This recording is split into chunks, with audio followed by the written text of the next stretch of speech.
Wow, I'm so excited. Thank you. Once again, I start a video with help from our amazing Allison Bradley. Let's give her a hand, everybody. Yay! I'll have to tag her in the post. Love Allison.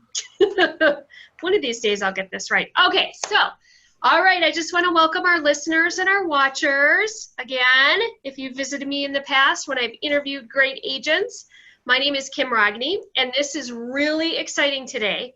We have a big, huge announcement. So we are celebrating our 5-year anniversary for Keller Williams Milwaukee Southwest in New Berlin. So I am here with a few of our investors. I've got Chris Ruszkiewicz, I've got Scott Klaas, I have Jeremy Rynders, and they're going to share the history of how we went from 0 to now over 160 agents out of our New Berlin office. And oh, by the way, over 500 Keller Williams agents in the Metro Milwaukee area. And we are now in New Berlin, the largest office in Waukesha County, and that is by units, volume, and agents. So I'm very, very excited to have them with us so that they can share some information with us. So I am going to start with you, Scott. So let's rewind from go back and think 5 years ago. Paint us a picture of what KW Milwaukee Southwest and New Berlin looked like, maybe on day one, and how many people you had. We'd love to hear a little history. Yeah, so when we ended up ultimately switching over companies, we did not have a place to go. So on day one, Keller Williams had no office. We actually were going to buy a building right next to Culver's on National, and it fell through just due to reasons. So we were scrambling at first. However, when we started, actually one of our agents at the old company, Danielle Kenny, she switched over prior and switched over to the office in the North Shore. Started to put a bug in the ear of our buyer agent, Jennifer Strelka, and we started to research what Keller Williams was and what was missing in what we currently had. And so on day one, when we switched, it was myself, Jeremy Rynders, and Jennifer Strelka that left and came here to start it. And then actually the day after, it took a whole day, Chris Gebert came over, and his wife, now Andy, is with us. And so it's been a really interesting ride. Chris Ruszkiewicz joined very shortly after, as did Mark Dorlock, who's on our team, and Phil Hansen and Jeff Nevin. Those were really the first. I remember the first like 5 or 6, people that we had, and we were kind of like, what did we just do? Is this real life? So it was fun. Yeah. So I like to call it like a garage band, right? So we Definitely. go find the cool people we like to play with, be with, who think like us, and then we gather them and we're like, come on, come join this space. And maybe it's in a garage or a basement or a kitchen or whatever. Motley Crew. Totally. Motley Crew, yeah. Yeah. Okay. So Chris, a little bit of your history. So share how you got here. Well, I'm the oldest and the longest of experience in the group, 26 years. And so when I started, I was working for a small custom builder, then went into residential real estate with a large local brokerage, then was recruited by a large national brokerage. And so that journey, I learned a lot during that journey. And part of what I was hearing at events of other agents that were leaving different brokerages to go to Keller Williams, and I kept hearing about, they've got this great training and they've got this and they've got that, and I'm like, gosh, we don't have anything here. So when I was introduced to Keller Williams starting in the Metro Milwaukee area by Kim, I also then found out that Scott and Jeremy were looking at opening something up closer to the area that I was working in. So I connected with them and did a lot of research because it was a big move for me. So I did a lot of research, and that research told me there was absolutely no reason not to make this move.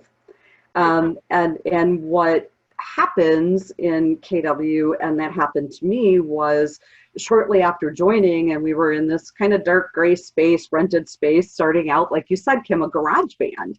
I was approached and asked if I wanted to become one of the investors of this market center, and I was very honored and felt very privileged to be asked. And there was absolutely no doubt in my mind that this was going to be an amazing journey, and it certainly has been. Yeah. And so for those of you that don't know, when we use the term investor, really it's a group of owners. So this is a group of like-minded people who run real estate businesses at a very high level, are very successful in the industry, and it gives them an opportunity to invest or become an owner in their industry. Another income source, if you will, another passion, another way to be a leader while still running their real estate business. So, all right. So Jeremy, how about you? What do you have to share of, I guess, where we started and what it looked like and what maybe brought us here today?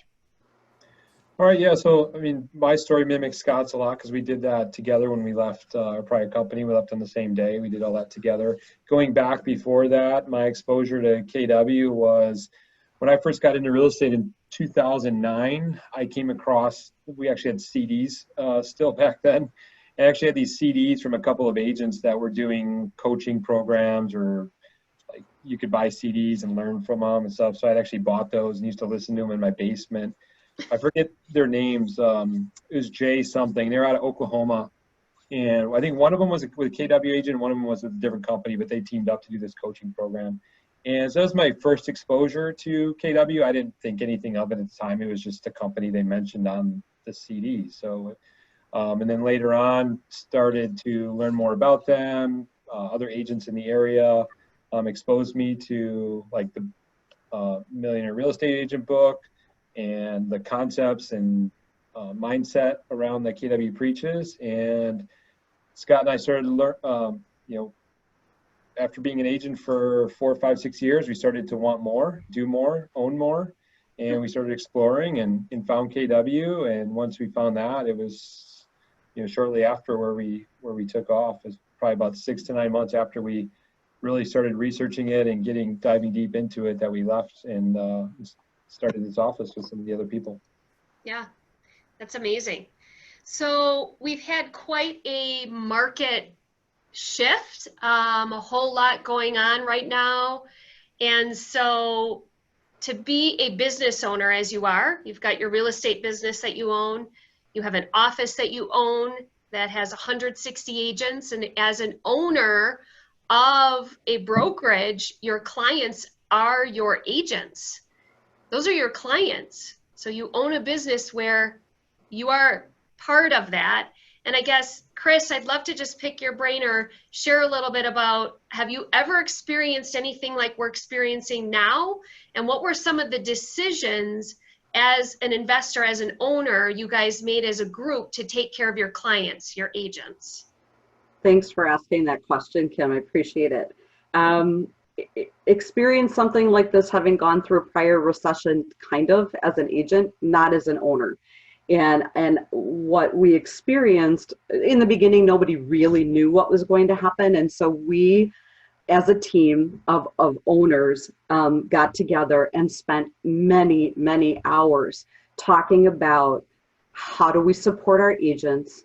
How do we make sure our staff is okay? We didn't know if we were going to be having income to pay salaries or anything else. So we did a deep dive, spent a tremendous amount of time on Zoom calls like this, at 6 o'clock, 6:30 in the morning, 7 o'clock at night, to make absolutely sure that we looked at the budget, we looked at what we had to make 100% sure that our staff was going to be taken care of and that our agents were going to be taken care of.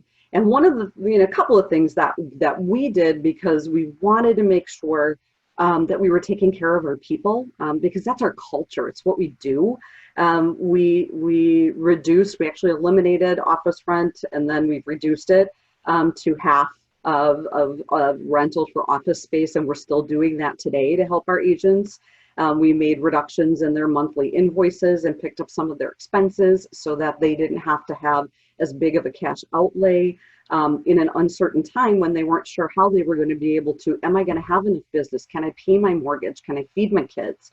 And then we did a lot of research, and Scott, thank you for that, doing a deep dive into the numbers to say, okay, we need to offer something more, some kind of, I guess you could call it a stimulus package, but some kind of bigger effort and help to make sure our agents are okay. And so we changed our split from a 70-30, 70% to the agent, 30% to the business, to run the business, to an 80-20 split, by giving our agents 10% more, they keep 10% more of the commissions they earn to make sure that they're financially okay. And so we always want to put our people first.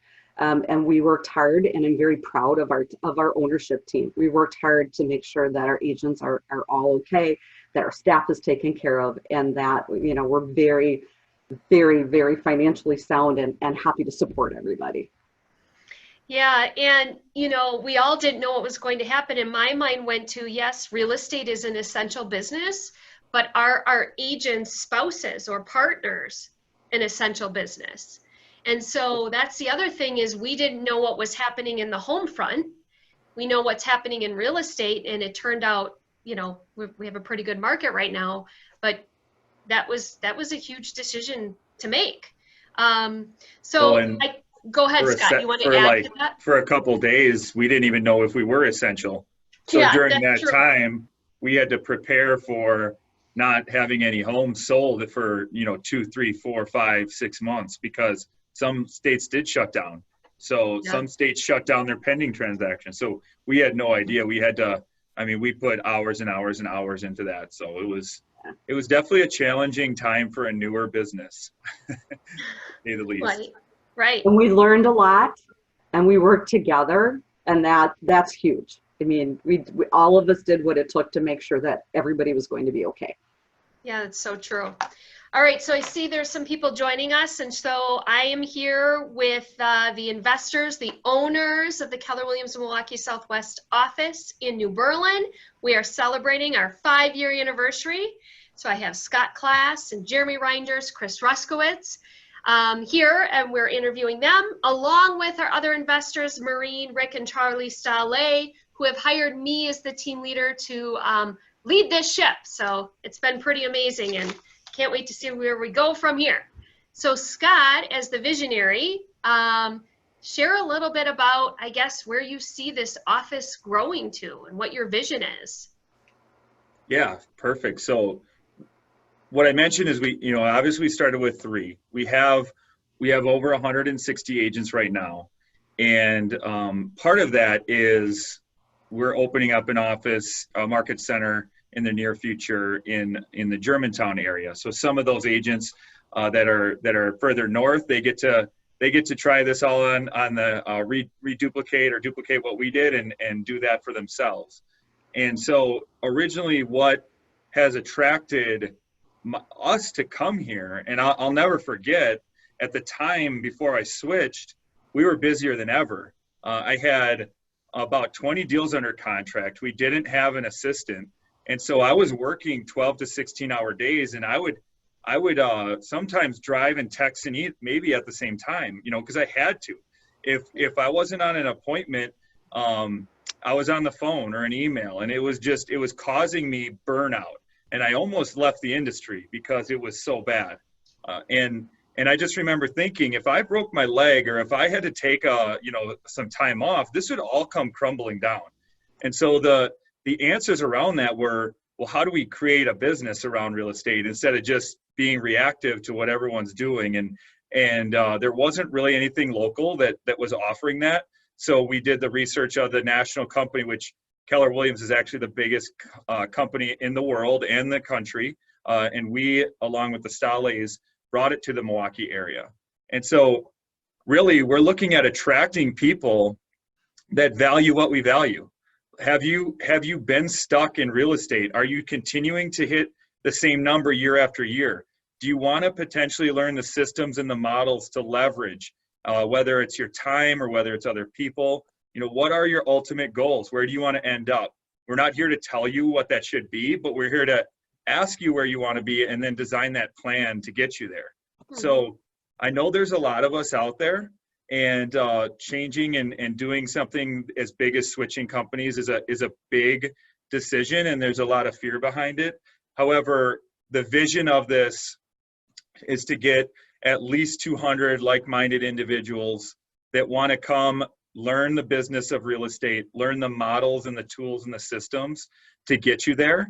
And we can all then mastermind with each other, share with each other.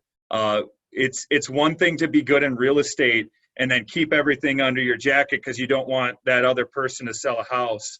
It's a whole nother thing to do really well, build a system and say, here it is, this is what I do. If you don't have a system, use this. If you do, what do you do? And then we all get better, and we can all build that market share. So it's not a competition. We're not scarcity. We believe in abundance. And so it's just been a really fun journey, leaving everything else out aside, just being around the people that can give you that energy, that are doing more than you and that are better than you in certain areas, and you can just learn and grow from. So, ultimately the sky's the limit. We have a 26,000 square foot building here now, and we have about 10,000 of it currently. So we could get as big as we need, and we can stay as where we're at as far as space and everything. But there's no reason why we can't scale this to get 200 to 250 agents, because we have that plan on the system, the staff, and everything that we would need to do that. Well, and as your team leader, I'm going to challenge that number to 350. 250? Really? Come on. 200? No, we're like barely there. So 350. And I'd like to say that it's not about the number. It's about what we can do with the number, right? It's about when we think about our core values, and we talk about this as an executive leadership team, our core values are abundance. You said that, Scott. Business ownership. You said that. Teaching us how to run a business, right? This real estate industry, we go to our pre-licensing and we learn about contracts, but we don't learn about running a business. Community. The more people we have, the more we can make an impact on our local community and our community inside, right? This is our community. And then innovation, coming from being innovative, being with a company that's spending over $1 billion on technology upgrades. So I can't believe we're going to be recorded and you said only 200. Anyway, Jeremy. Hey, now we get to hold that against him for a long time. What the heck? I hope your coach isn't watching this. All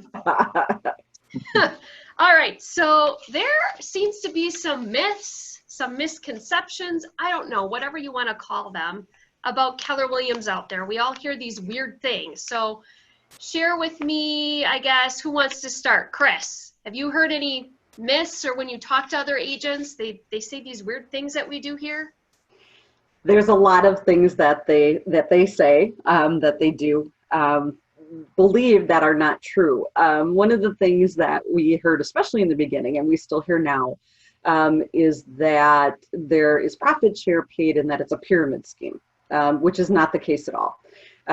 Gary Keller wanted to create, after losing agents, and I won't go through a whole story, but he wanted to create a place where his agents wanted to stay and that they were engaged and involved in growing the business with like-minded people, and that's part of our culture. And he created a system to reward those agents that choose to help. You don't have to. We hear, oh, it's all, recruiting. No. The process is for us to know that we've got good people out there, and to share with them what we have to offer, and hopefully they want to join us so that we can grow a great business with a great culture. And like Scott said, we all help each other and help each other grow and learn. And that's just a reward that Gary Keller set up many years ago for all of us to take part in if we choose to. Right. Well, and let's be honest, Chris, Jeremy, Scott, the Stalays, you're the owners. It's not Gary Keller. It's you, the owners, that are choosing to thank your clients, which are agents, and your associates, your staff, by thanking them when they bring on like-minded people. You're the one giving up the 48%. Not Gary Keller. You are. This local office, you're choosing to do that. And so that speaks a lot as ownership and really truly believing in what you own and thanking your associates for bringing on more like-minded people. So thank you. Chris said something very important. She just said choose. You know, it's not a requirement. If instead of keeping all the money, we can share some of it back with those that choose to help us be profitable. Right. And in the end, your number one business that you're running is your real estate business. Mm-hmm. And so you come here to run a real estate business, and that's just another piece. If you want to, you can make it part of your business plan. So Jeremy, what do you have to add? What do you think are some myths or? One thing that comes to mind is not necessarily a myth about KW, but a myth about real estate agents, and a solution that KW offers is that you're just going to be a realtor. Not that that's necessarily a bad thing. If you want to be a realtor and just sell houses, that's great. You can choose to do that. And one of the greatest things about KW is the opportunity map and the opportunities that are here at the company, both locally, nationally, coaching programs you can be a part of, both by having a coach or being a coach, and other opportunities that open up once you're successful at this company. So back when we decided to open up a Keller Williams office and join KW, we wanted to be business owners. We wanted more opportunity. And that's a solution that KW provides. There's so many different roles within the market center, within teams, within expansion or coaching or management, leadership, whatever, that you can do or pursue if you want to.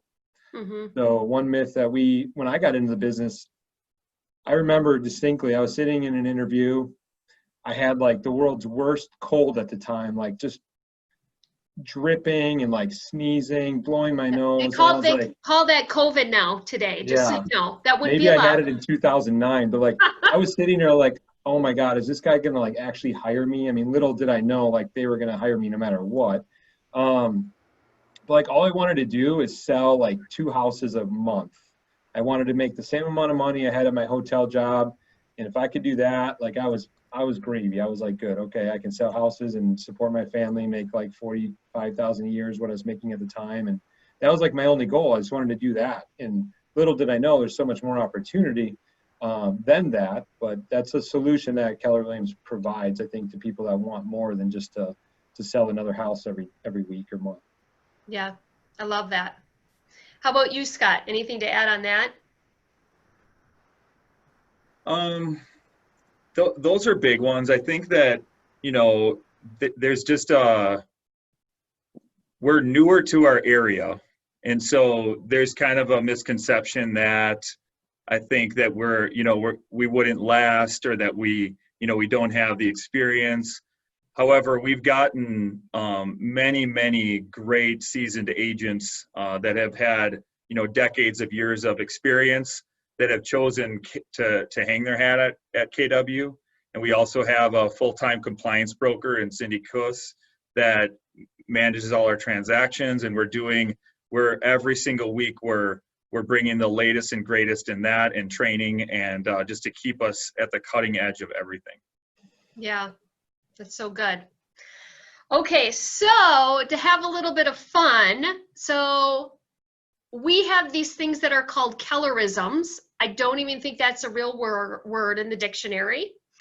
So kind of like when you belong to any sort of, I guess I would say, sport or club, or I remember when I did CrossFit. I don't know, has anybody done CrossFit here? Like we have these weird words called WODs and Murphs and all sorts of different things. Well, that's kind of how Keller Williams is. So who wants to share like their favorite Kellerism? Like a term that somebody maybe doesn't know. I'll tell you one thing. I know Jeremy's never done CrossFit. Guilty. Yep. My favorite term that just pretty much helps keep me track on life and the team, the office, is 411. And what 411 means, it stands for 4 weeks, 1 month, 1 year. And so it's a weekly accountability that you take your year goal. What do you want to do in your personal life? What do you want to do in your business life? And you break it down. Okay, what do you got to do this month to hit your year goal? And then you say, what do you got to do this week to get your month goal? And it sounds very simple. However, if you can really dive into the most important things that are going to move your business and your personal life forward each week, it's amazing how focusing on the right thing each week can get you there. And if you fall a little bit behind one week, well, then you make it up the next week. You never get too far behind. And so, Kim, when you're leading the executive leadership team, like, do you want to talk about how that comes into play in terms of like your 4-on-1 meetings with the leadership? Like I meet with Kim every week to go over a 4-on-1 and to get her goals down. And then Kim, what's your process with that? So yeah, thanks. What's really cool about the 411 is we can use it as agents, and then we're also using it as leadership. So it ties us all together, so we're speaking the same language, which creates community. And so I am working specifically with Michelle Miller. I'm going to use a colorism. MCA, people, write that one down. Stands for Market Center Administrator, or like a Chief Financial Officer, but we have to call it something else because that's what we do here. And helping her. I think, and what's most important, I think, Scott, is we're setting our personal before our business. Especially in the real estate business, it's very easy to do business because it's number oriented, it's people oriented, it's home oriented. And we're starting with our personal. So I'm doing that with Michelle, and then Michelle is doing that with the other operations, Abby and Allison. And so we're all doing the same thing and helping each other strive for something bigger than just our day-to-day checklist. That's what I like about it. So who else has one? Then we're going to dig one together. You have one. Well, then you lead Michelle Miller, and you have it with Tina Reddick and Cindy. Correct. You got it. Anybody else? Well, I can piggyback on that because we like numbers. And I think my favorite colorism, and it means a lot, and it actually goes with the 411, is also a 135. Or a GPS. Or a GPS. So one goal. Yeah. 3 priorities. 5 strategies. Now, you can have more than one, but it's the perfect way to build your business plan. So right now we're working on a GPS or a 135 with many of our agents for next year's business plan and for the 4th quarter of this year, because our lives changed so much. We had to pivot, but it's an amazing tool to say, okay, what's my one priority? And let's say, your top priority for your business plan is to close 50 transactions. Okay. What are the 3 priorities? Leads, okay, 5 strategies. Where am I going to get my leads from? Listings. Where am I, what am I going to do? And we talk leads, listings, leverage. The 3 L's. Leverage is what technology can I use to help me? And by drilling down into what those strategies are, you can then really easily take them and move them to your 411, because now you know what your annual goal is. Okay, what do you need to do each month? What do you need to do each week? Well, so they coincide, and so a 135 and a 411 are really important to all of us. They work really well once you know what the acronyms are. YMCA. Let's do it, people. Okay. Okay, Jeremy, come on. All right, mine is, if you can call it a colorism, is the bold laws, just the whole concept around all bold laws. I don't know them all by heart, but like some of my favorite ones that touch me are all work expands into the time allowed, which is really true. If we give ourselves 2 hours to do something, we might take 2 hours. If we give ourselves to do 30 minutes to do the same thing, we probably get it done in 30 minutes. And then like clarity is power, or what you focus on expands, or some of those other bold laws I like a lot, and is something that you don't totally understand until you're probably part of the company or focus on it more. So do you reference any of those bold laws at home with your family or your kids? That's a good question. I definitely have, but I don't make a habit of it. Yeah. So Yeah. I can have reasons or results. I can't have both. So no, I haven't. But think of how you can with your kids, right? Yeah. I mean, it crosses. I've used them without realizing it, you know. Yeah. Where were you last night? You know, clarity has power. Where were you? No, that's a teenage thing. I'm just saying. That's how you can utilize it. They don't even know it. I think it's important to tell the audience who's talking about BOLD laws. BOLD is a really amazing training that's offered, and our BOLD coaches are amazing, but BOLD stands for Business Objective, a Life by Design. Mm-hmm. And so that's important to know. And when we're talking about BOLD laws, what we strive for and what we teach and try and help our agents make sure is that, you know, family first, then business, and how to have time. You know, your family needs your time. You need your time. And so we teach to be effective, like Jeremy said, you know, all work expands to the time allowed. You know, to really be effective, time block, protect your time, and be really, really strong in getting things done and still having time for yourself and your family. Yeah, for sure. For sure. Okay, so I was looking at the colorisms and they're like all stapled here. So I would say one of the quirkiest terms, I'm going to call it, is transmittal. Like, what is that, right? Like, who uses that word? I always picture it's like a rocket ship going to the moon. So that's a term we use when we're closing out our month, closing the books, because we close them each month. Yeah, then the MCA, the TL, the OP, and a bunch of other colorisms get together and they figure it all out, and then they hit transmit. Right. We could play hangman. I mean, it's really cool. So anyway, all right. Anything else that anybody would like to share? We're 5 years into this journey together. Where you'd like to see us in another 5 years or 10 years. Anything else for the good of the cause for those that are still with us listening?